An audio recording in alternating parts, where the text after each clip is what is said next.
A simple guide to CEDAW and the SDGs. Here's a very simple guide to how CEDAW, which is the Convention on the Elimination of All Forms of Discrimination Against Women, and the SDGs, the Sustainable Development Goals, can work together to advance gender equality.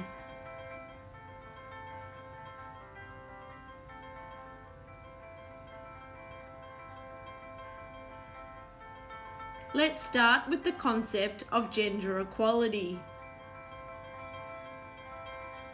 Gender equality must be integrated, interlinked, and indivisible in both the Human Rights Framework and the Sustainable Development Framework. A framework includes everything needed to deliver a goal. For example, the Human Rights Framework is not just the declarations and treaties that make up human rights law, it is also the mechanisms for review and independent experts that ensure human rights. When the Human Rights Framework and the Sustainable Development Framework work together or harmonise, they create policy coherence and accountability to gender equality.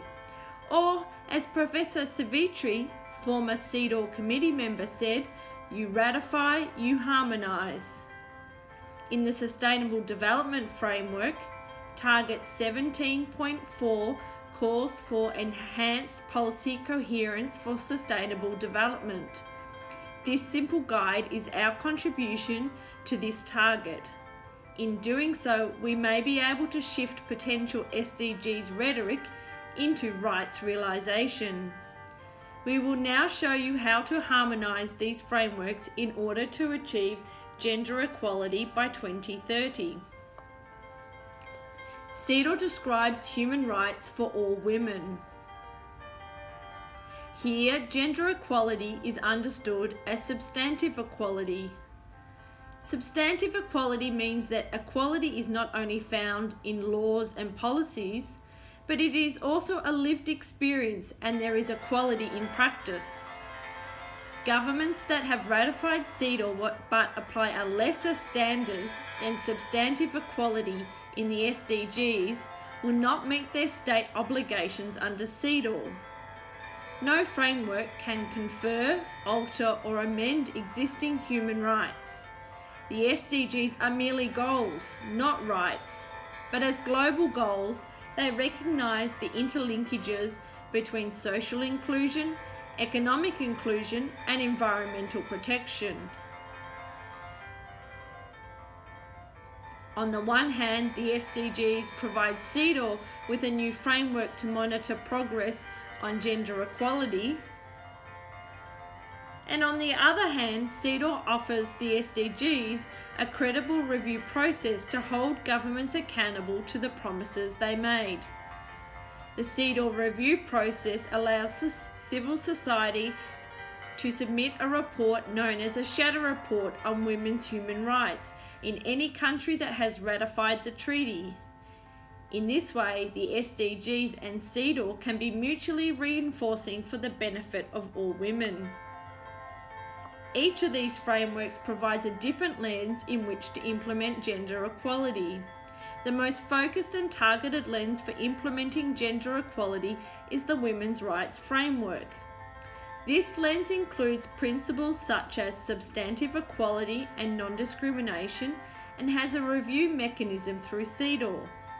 A broader lens is the Human Rights Framework. This lens includes principles such as due diligence and non-retrogression and has mechanisms such as the Universal Periodic Review. The Sustainable Development Framework has an even wider lens, as it not only includes principles of social and economic inclusion, but also environmental protection. As you can see, all three lenses are capable of harmonising and implementing gender equality, but the Women's Rights Framework is the most adapted. Within gender equality, there are intersectional issues, such as violence against women, Indigenous women that are marginalised, land grabs, forced migration, and lack of freedom of expression. All these are barriers to women achieving gender equality and are not experienced in isolation. Many women worldwide experience violation. Within this experience of violence, marginalised women, for example, some Indigenous women, can be particularly affected. This leads to greater exploitation of these women in other aspects of their life, such as through land grabs. Land grabs force women to migrate. As migrants, women are often denied their human rights, including their right to freedom of expression, which denies them the right to speak out about human rights violations. In the SDGs, there are targets to assist governments to accelerate progress towards gender equality. However, not all targets support the realisation of women's human rights according to CEDAW. Next, we will show you some of the gaps between CEDAW and the SDGs in relation to three of the issues we have raised, that being violence against women, Indigenous women who are marginalised, and land grabs. CEDAW makes recommendations to all governments on issues they believe need particular attention. There are currently 34 general recommendations, including on violence against women, but the most relevant articles in CEDAW are Article 12.1 on health, Article 15.2 on access to justice, and Article 16.1 on rights related to marriage. The SDGs do specifically mention violence against women. Target 5.2 calls for the reduction of violence everywhere. In addition to this target, there are a number of other targets that indirectly reinforce the elimination of violence against women. Healthcare is crucial for women experiencing violence, but there is a big difference between healthcare found in Article 12.1 of CEDAW and health coverage found in Target 3.8 of the SDGs. Coverage relates to insurance. Insurance can be both public and private, but the target only refers to quality essential healthcare services and does not mention affordable or non-essential services. This means the target will fall short of attaining the pre-existing state obligations found in Article 12.1 of CEDAW. Article 16.1 relates to the rights in respect to marriage and correlates with Target 5.3 in the SDGs. However, here there is a substantial gap between the two. Although Target 5.3 stipulates the elimination of all harmful practices, it does not explicitly state women's rights to be free from marital rape, forced engagement, forced pregnancy, forced abortion, forced motherhood, forced adoption, and other rights covered explicitly in CEDAW. This means that Target 5.3 does not meet the state obligations in CEDAW. Governments who have ratified CEDAW but only meet this target will not be fulfilling their legal obligations under the treaty. Now to consider Indigenous women who are marginalised. In this context, we note that the SDG's notion of social inclusion, articulated in the phrase "leave no one behind," can lead to women being included in exploitative structures and therefore will entrench inequalities. Inclusion is not the same as equality. Unlike the SDGs, CEDAW challenges inequalities in structures. In fact, evidence proves that being included in the current economic model increases inequalities. In the case of Indigenous women who are marginalised, we can analyse whether the SDGs are CEDAW compliant by viewing the targets in light of Article 4.1 of CEDAW on temporary special measures. There are approximately 7 targets relevant to Indigenous women in the SDGs. Whilst the SDGs provides a number of temporary special measures related to Indigenous women, none meet the existing thresholds set out in CEDAW.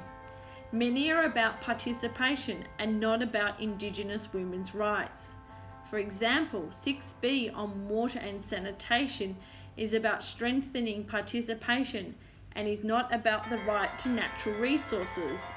11.4 talks about cultural heritage rather than cultural rights. 15.6 is about equity, not equality, and the subjective phrasing of appropriate access rather than the objective phrasing of a right to access may confuse states as to what their obligations are.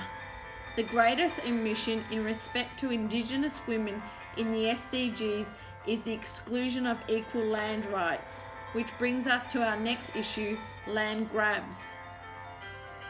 Women's right to land continues to be subject to traditional, cultural and patriarchal practices that discriminate against women. We will review 3 articles in CEDAW: Article 2E on eliminating discrimination, Article 13 on economic rights, and Article 14 on rural women. Article 2E states enterprises cannot discriminate against women. If we compare this target to 2.3, a number of issues surface. Firstly, doubling the productivity of women farmers does not ensure their human, labour and land rights. Secondly, equal access to land is not the same as equal land rights. In addition, 14.1, which articulates the rights of rural women, is not explicitly mentioned in the SDGs related to land rights. Therefore, achieving the SDG targets will not simultaneously achieve existing state obligations under CEDAW. So we have described some gaps between CEDAW and the SDGs in 3 areas: violence against women, Indigenous women who are marginalised, and land grabs. Now that you can see some of the gaps, what do you do with this information, especially if consultation on indicators is complete? When you write your next shadow report to CEDAW, we encourage all civil society to write a sentence such as, "The SDGs targets do not meet the existing state obligations under CEDAW. We recommend the state revise the SDGs indicators at the national level to avoid non-compliance with CEDAW." If we get everyone reporting to CEDAW on the SDGs, we will not only reinforce human rights mechanisms as primary in achieving gender equality, but over the next 3 years we can create a strong evidence base and critical mass that could justify an evolution of the SDGs indicators, which would advance women's human rights. Please let us know if you are interested in joining such a campaign, and let us know if you will include the SDGs in your next shadow report to CEDAW.